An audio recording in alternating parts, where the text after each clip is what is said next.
Yes, indeed. Yeah. Indeed. I want to ask you one thing. Was it always like this, or this is related to the proximity with Israel?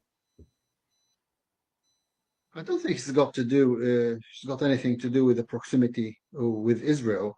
It wasn't like this. Since the war erupted in Syria, the civil war erupted in Syria, the Druze in Syria always said and always demonstrated and said that we are with a united Syria. Okay, we're against killing anyone. We're with a united Syria. They were not part of the civil war. They were always part of the peace, a voice of peace with and for the united Syria. But then, when these atrocities happened, Syria is a sovereign state. The Druze or the minorities or any other person in Syria who feels that someone is coming to kill him, the state is supposed to save him.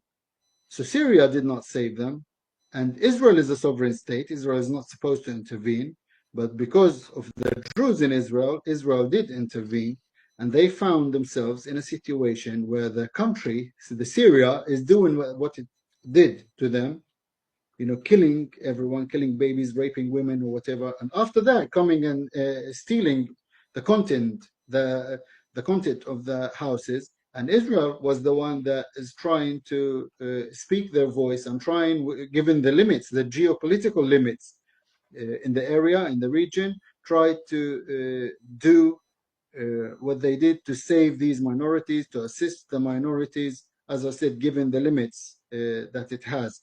So that's why it's not, I wouldn't say it's because of the proximity. I would say because of the war, we have this proximity with Israel. And I have to say that it's because of the Druze in Israel. It's not with the state of Israel. They're in good relationship with the Druze of Israel. Since the civil war erupted in 2011, the average income in Syria is $35 if you have a decent job. If you're a teacher, if you're a doctor, you have $35 per month.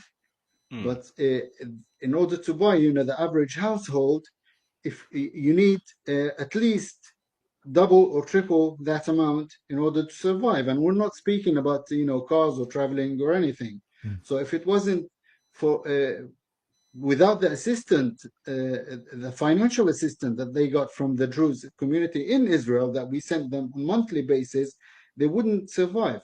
That's why that's part of the reasons why there's a good relationship. But then obviously we have the Druze in Syria and the Druze in Lebanon and the Druze in Jordan and in Israel are related.